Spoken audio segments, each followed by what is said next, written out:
Hey, before this video starts, I just want to say, ignore the numbers that I say before the games that I choose.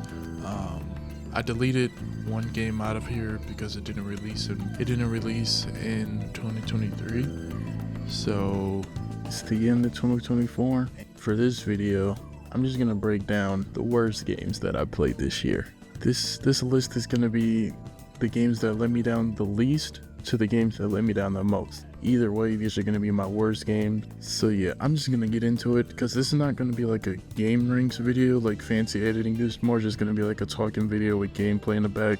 Most of these games I either got refunds for them or I just deleted all the footage that I've had for these games. But let's get into it. 2024 was kind of like the year of, oh, I played some good games and oh, I played terrible games that I don't think should have released, or they just let me down. We're gonna start with number 6, which is Multiversus.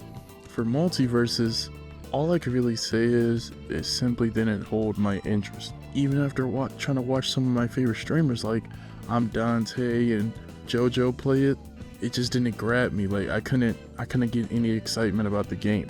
It already got comparisons to Smash Bros, so when you compare the two, Smash Bros is obviously a better game. I just didn't feel it for me, even after the first time they tried to put it around and put out the game. I played that one way more than I played this one. Like as you can see on my channel, like the first time they released the game, I played that way more, but it just didn't work out. Now, like I said before, this list is gonna be games that let me down, and the closer we get to 1, the more let down I'm gonna be. Now for number 5, I'm choosing Star Wars Outlaws. Now, let's just be real here. Outlaws is yet another Ubisoft game that just is wasted potential. The open world, it did feel lifeless. Like I didn't really feel it didn't feel like Star Warsy, you know? I just didn't feel that cool like space magic, space opera feel. It just didn't hit me.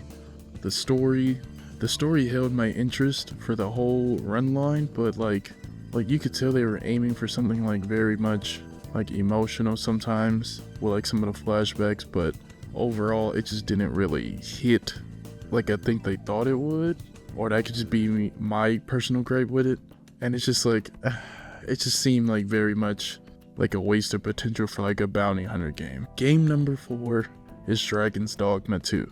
Now, immediately I fell for the hype. I saw some of my favorite YouTubers playing the game. I said, you know what, let me check it out. It failed to capture my attention right out the start. Like, I was comparing it to Baldur's Gate 3 because that's the only other game similar to this that I really ever played like that. That or The Witcher. Mainly just because like the time period and all that stuff. But I just, from the moment I started the game, I felt immediate boredom. The graphics look fine to me, to be honest. And another thing that just make the game feel boring to me personally, it could be the monitor I was using or the settings in my game, but the colors were just flat. Nothing really stood out to me. And overall, like, it just didn't grab me. So yeah, these top 3 games, or should I say bottom 3 games, have disappointed me the most. And we're gonna start off with the Star Wars Battlefront Classic Collection. For me, this was very much a wasted opportunity. The servers didn't even work out of the gate. I feel like it's definitely a worse version of the classic game. I would just get the classic game and just mod it however much comfortable you feel with that, or just play the classic game itself. Or if you got a Steam Deck, download an emulator, a PS2 emulator or something, just play it like that. Like that's just a better way to play it. Or just get the Battlefield 2 by EA, mod that one, and you get a way better experience than this classic collection. I feel like they really do take advantage of like nostalgia, which kind of sucks. And it's just like, you really had me hyped up thinking, oh, we're gonna get the classic version, it's gonna look better, it's gonna perform better, and really none of that happened. Like FPS issues, it just didn't, I felt taken advantage of. Like I felt like I was deceived basically. So promptly I got a refund for the game. Now this number 1 game, I'm gonna rant heavy. I spent $100 on this game. I thought the game would get better with time. I was wrong. I'm used to live service looter shooters. I've played Warframe, you know, I'm currently getting back into Warframe. I played Destiny and Destiny 2. In fact, Destiny 2 is one of my favorite games. We're in a little bit of a low spot right now, but you know, we'll make it out. maybe, hopefully. But Suicide Squad promised something that it just failed to deliver on. Like, once I played the game and saw how absolutely repetitive the missions were, like you're playing like the same 4 or 5 missions, if that. You could be just playing the same 2 or 3 missions, and it's just like, bro, this is so boring. Like, already do this in Destiny 2 a lot. It's like you didn't learn from any of the other live server shooters that failed, so you also failed. Now that's you know, I could look past all that. I could look past the repetitive missions. Okay, fine. But the thing that irritated me the most was how the Justice League was portrayed. These are the most cringy versions of the Justice League I've ever seen. Now let me point out that I've ever seen. I may not have seen every version of the Justice League.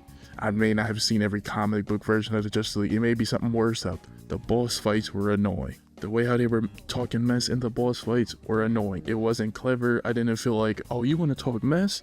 Let's get it then. Like, I didn't feel like that. I just more so just felt like, okay, can we shut up now? And can you actually do something cool in the boss fights? No, they didn't. The only cool-ish boss fight, if I can even call it a boss fight, was the Batman section. The first section where you're walking through the Batman experience is cool. I thought it was cool. It gave me hope for the game. Batman's actual boss fight, the lead up to it, when you're walking through, getting hit with the fear toxin, it's cool, it's cool.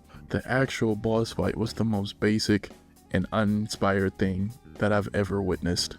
Ever in the game, like in a superhero game like this, okay? It's just like, how is Batman the coolest boss fight, yet the most boring boss fight as well? All the boss fights were boring. You made Batman's boss fight look cool, but it was so easy. It's just like, okay, like, is that really all you have? Then the DLC characters. The Joker didn't really interest me because he looked goofy, in my opinion.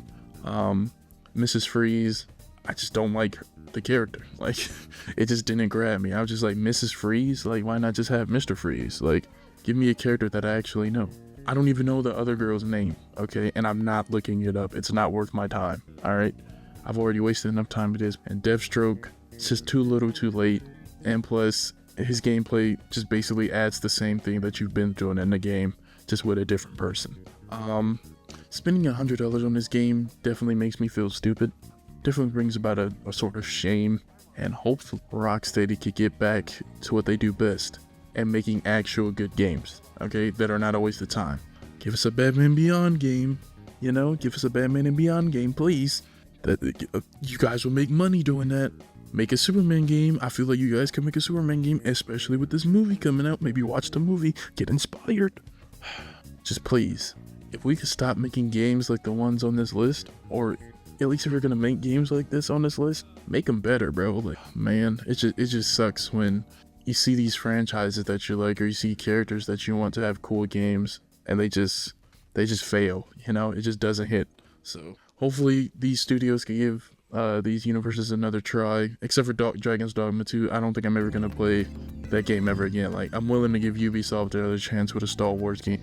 I'm not ever gonna play like a Multiversus game again. If I want to play a game like that, I could play Smash Bros. Like, you know, I don't know, man. It's just 2024 really let me down. Yeah, man, that's really all I got. So I'll probably make a more positive video after this one, but here we go. Worst games that I've played 2024. Peace.